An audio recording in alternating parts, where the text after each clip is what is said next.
On dit que les suspensions hydropneumatiques de la Citroën C6, c'est comme un tapis volant. Ce rêve bleu. Mais là, dans son état, la mienne, c'est juste un tapis. Garage bagnole et rock'n'roll, garage bagnole et rock'n'roll, garage bagnole et rock'n'roll, garage bagnole et rock'n'roll.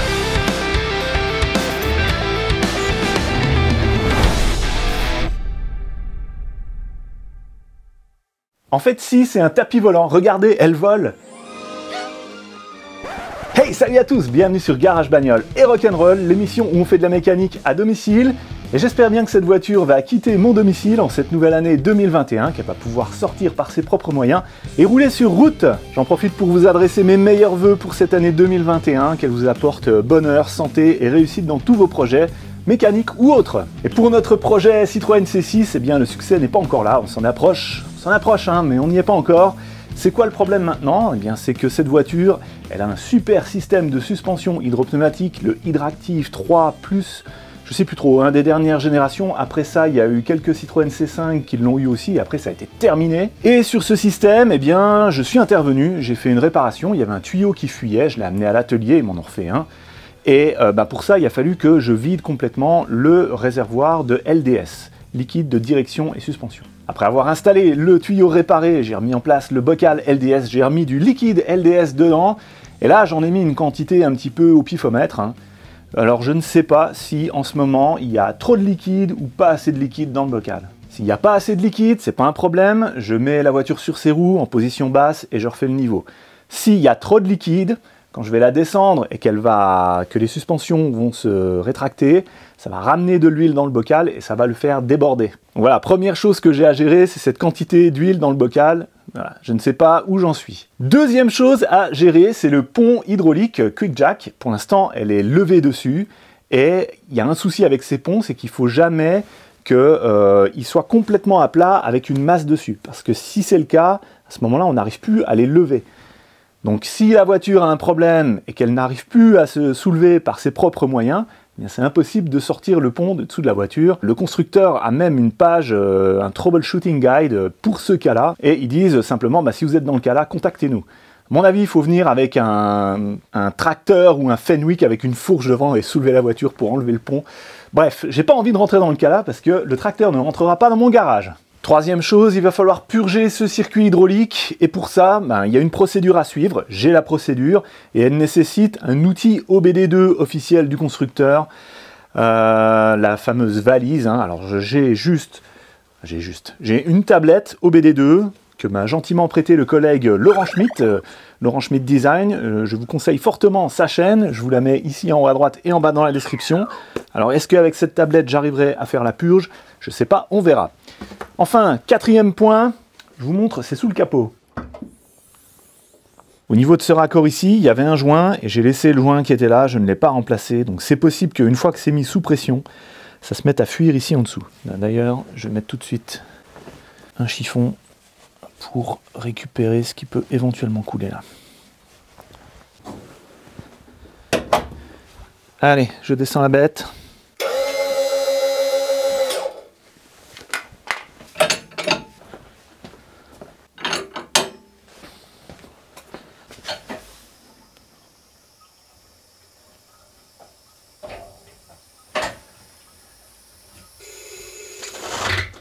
Comme ça devrait suffire.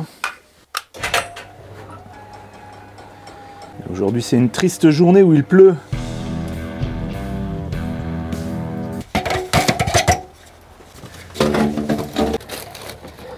J'ai encore ça à réparer.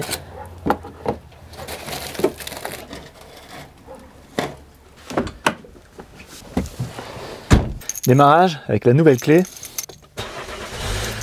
Il démarre super bien ce moteur.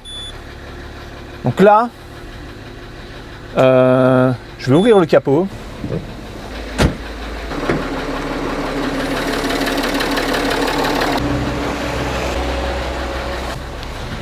Et je vais faire lever la voiture en espérant que ça monte en pression là-dedans, sans fuite. Alors j'appuie sur le bouton, ok, ça marque monter en cours.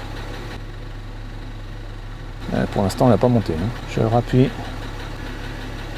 Il se passe quelque chose. On va voir ce qui se passe. Bon, là j'entends la pompe, elle fait un peu un drôle de bruit. J'ai un peu peur qu'il n'y ait pas assez de LDS dedans. Donc je vais en remettre.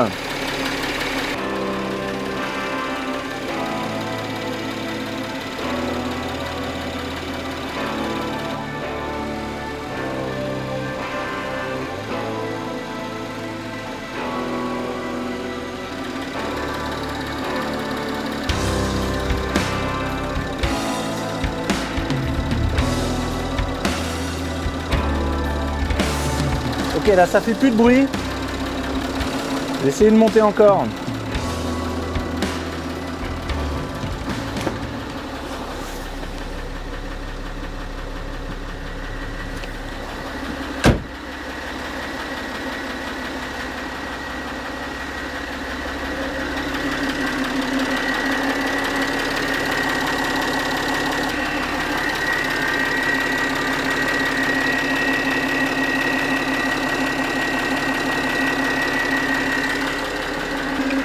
Ok, j'essaye de descendre un petit peu le pont, voir si la voiture descend ou reste sur ses roues.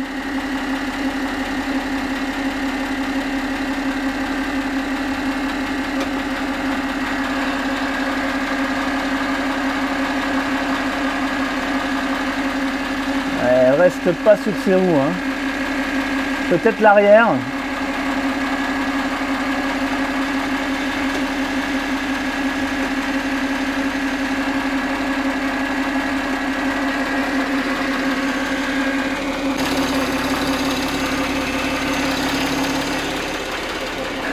Ok, je remets du LDS encore.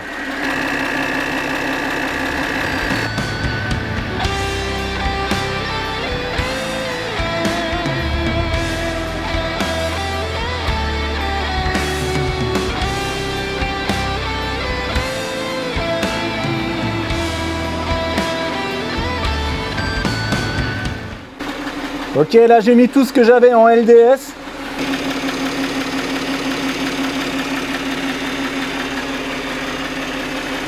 J'essaye encore de la remonter.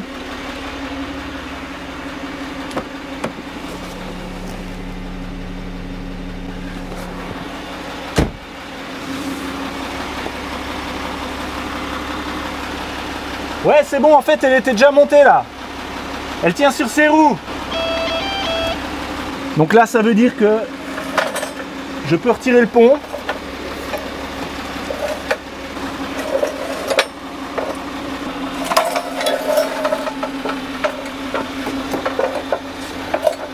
Et là maintenant je vais pouvoir la laisser descendre sans souci.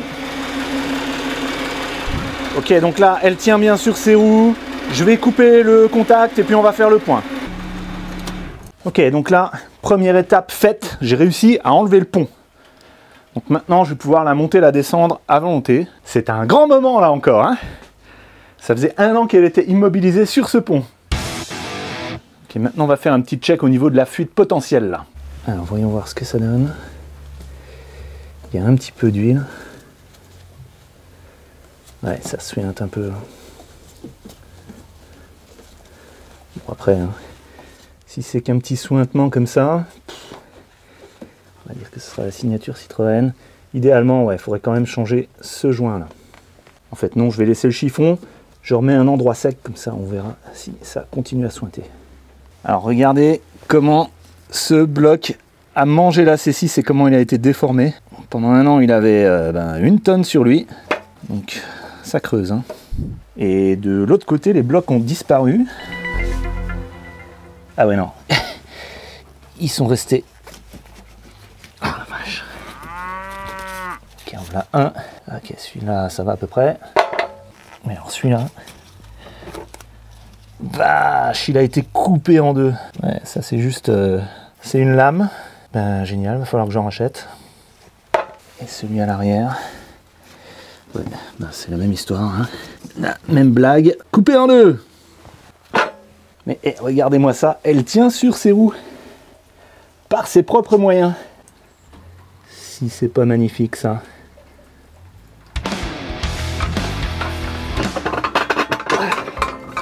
Il fait son poids.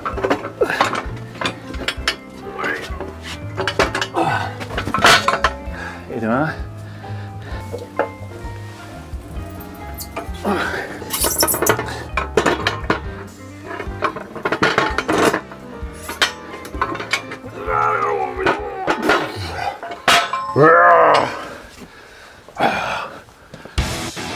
Maintenant qu'elle est sur ses roues, je vais pouvoir serrer les écrous de cardan qui se serrent très très fort à 345 Nm. Donc pour ça, j'ai ma grosse clé dynamométrique et j'ai une douille de 35, ouais c'est du 35 mm. Il n'y a pas dans la One Mallet à cliquet, donc j'ai acheté une douille exprès. Apparemment, sur toutes les voitures PSA, c'est comme ça. Ces écrous, ils ont bien mangé, ils ont déjà été montés et démontés une paire de fois. Idéalement, il faudrait les changer. Peut-être un jour je le fais, mais pour l'instant, le but c'est vraiment de la remonter, de la faire rouler pour l'amener au contrôle technique le plus rapidement possible. Je vais faire un serrage au cliquet.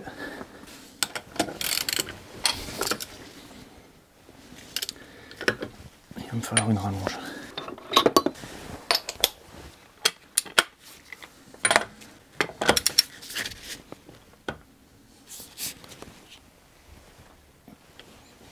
Ok, le frein à main n'est pas mis, donc je vais tenter de le mettre comme ça. Ça marche.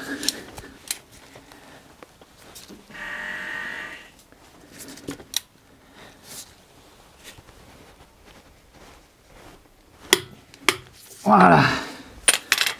Ah bah, c'est du costaud ça. Hein. Alors il y a un castelet, je sais pas trop comment ça s'appelle ça. Une rondelle spéciale plus une goupille pour empêcher cet écrou de se dévisser. Mais pour la mettre, pour passer la goupille, il faut enlever la roue. Là j'ai vraiment pas envie, elle va rouler, je sais pas moi, 100 mètres pour aller au contrôle technique. Donc ça suffit comme ça. Et prochaine fois que je démonte cette roue, eh bien je remets tout ça. Allez, pareil de l'autre côté.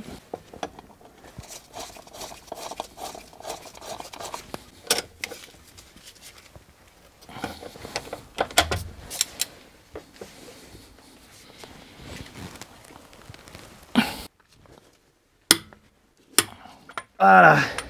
Oh. Maintenant, procédure officielle pour purger le circuit hydraulique de suspension. La première étape, c'est simplement de brancher l'outil OBD2, d'aller dans le menu, de choisir purger le circuit de suspension et de suivre les instructions qui sont à l'écran. Moi, avec ma tablette, je ne pense pas que j'aurai cette option. Je crois que la seule chose qu'on peut faire avec ça, c'est mettre le circuit hors pression. Et c'est peut-être ce que je vais faire. Ensuite, dans la procédure, eh bien, il faut mettre le réservoir ici de LDS sous pression. Il faut mettre 0,5 bar. Pour ça, il faut un outil spécial que j'ai acheté. Il est juste là, je vous montre. Alors le voici. Ça, c'est un outil qui est en général utilisé pour tester sous pression les circuits de refroidissement. Il y a plusieurs bouchons qui s'adaptent aux bouchons de radiateur ou de vase d'expansion. Et ici, il y a une pompe à air, hein, toute simple, qui permet de mettre de la pression. Vous voyez là, j'ai mis déjà un petit peu plus de 0,5 bar.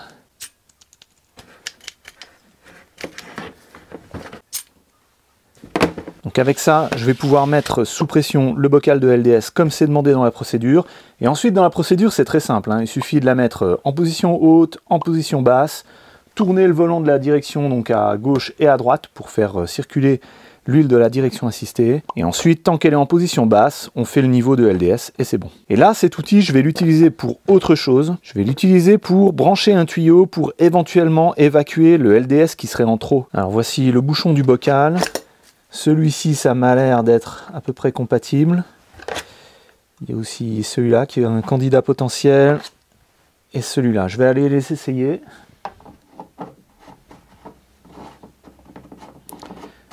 Celui-là navigue un petit peu de trop. Celui-là complètement. Ok, celui-là ça peut le faire. Je branche un bout de durite au bout. Hop. Et là il y a une indication, c'est marqué retour sointement avec un petit trou qui est là. Donc si ça se trouve, quand c'est quasiment plein là-dedans, ça déborde par ici. Donc pareil, je vais mettre un petit tuyau. J'espère qu'il va tenir. Puis là, je vais récupérer ce qui peut potentiellement sortir dans une caisse. Voilà, donc ce que je fais là, c'est pas du tout la procédure officielle. On va aller dans la voiture, brancher la tablette et voir ce qu'il nous propose pour les suspensions. Ok, j'ai mis le contact. On va aller dans service, tiens. Suspension. Donc vous savez quoi, en fait, plutôt qu'utiliser l'outil OBD2, tout de suite, je vais déjà purger le circuit de direction assistée, parce que je me dis que c'est bête que le bocal déborde, parce qu'il y aurait trop de liquide dans les suspensions par rapport au circuit de direction assistée. Et puis c'est tout simple hein, de purger la direction assistée. Il suffit de tourner le volant à gauche et à droite. Donc je vais déjà faire ça, comme ça s'il y a de l'air dedans.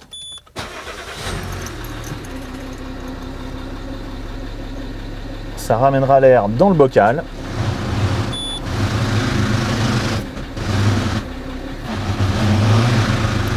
Bon déjà, je peux dire que la direction assistée marche bien.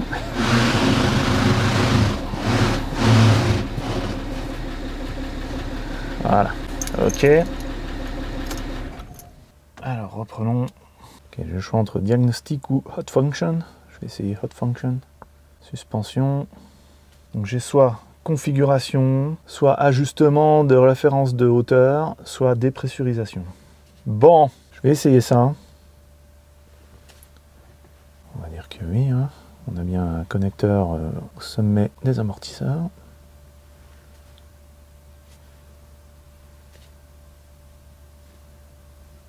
Ok, c'est tout. Bon. Alors ben, je vais dépressuriser, hein, et puis on va voir ce que ça donne au niveau du niveau de bocal de LDS là-bas. Allez, c'est parti. Donc là, la voiture va descendre et elle va quasiment toucher le sol. Hein.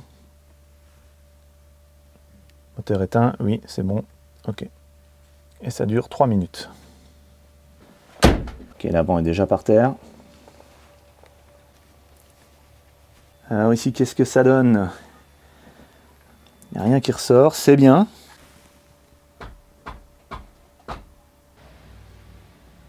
Ok, alors là, elle est complètement par terre. Hein. Donc ça, j'aurais pas pu le faire avec le pont quick jack en dessous. Toujours pas d'huile qui ressort ici. Super! Alors là, on nous dit de couper le contact, d'attendre 1 minute et puis de déconnecter la batterie. C'est pour assurer que l'ordinateur garde bien tout en mémoire. Bon, ok. Et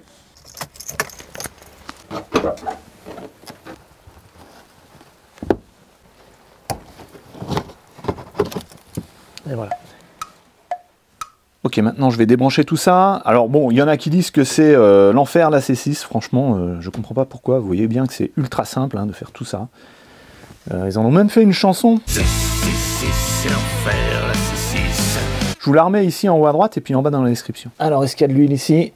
Non. Est-ce qu'il y a de l'huile là? Non plus. Yes. Donc maintenant, on va lire le niveau.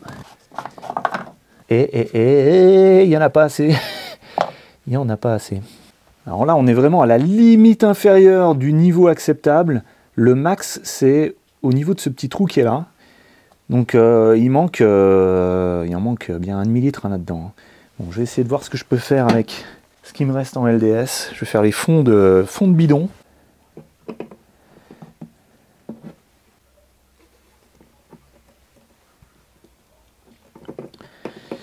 Donc il va falloir que je rachète un bidon. C'est au minimum, donc ça va quand même. Ouais, je vais mettre tous mes fonds. Même si normalement, il faut éviter. Hein. Parce qu'un bidon qui a été ouvert comme ça au bout de quelques semaines, c'est plus bon, il faut le jeter, il faut le remplacer. Bon, c'est pas grave. Peut-être que ça va aider. J'en mets l'adaptateur pour faire le test. Enfin, la purge sous pression.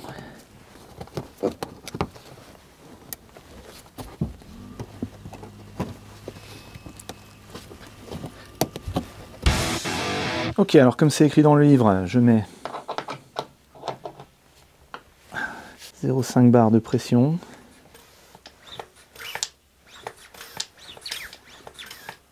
Et il ne veut pas. Parce que ça ne fait pas joint ici. Bon, peut-être que comme j'ai dépressurisé, on ne peut pas faire monter en pression l'air qui est dans le réservoir. Donc je vais démarrer le moteur et puis la remettre en position normale. Et maintenant, si j'essaye de mettre la pression, il n'y a pas moyen. Hein. Bon, j'y arrive pas, alors je vais faire la procédure, mais sans mettre la pression. Je remets le bouchon. Hop. Bon, maintenant la procédure, c'est tout simple. Hein. Il suffit de la faire monter au max.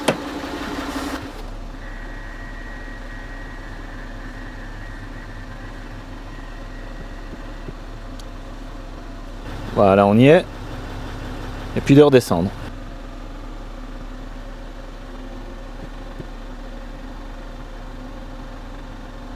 Bon voilà, position basse, on y est. Bon, ensuite, hein, je l'ai déjà fait, mais voilà, c'est pour compléter la procédure.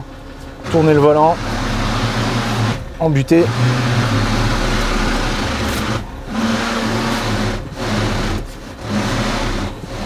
Et tant qu'on est là, et que le moteur tourne, on va faire un tout petit tour. J'enlève le frein à main. Marche arrière.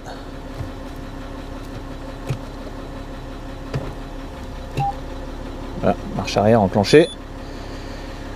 Je vais simplement passer les rapports et laisser 5 secondes pour que la nouvelle huile de boîte de vitesse aille dans les solénoïdes. Ok, on va faire une petite marche arrière, toute petite. Oh oui, elle roule. C'est magnifique, elle roule. Marche avant. Ouais, elle se déplace d'elle-même.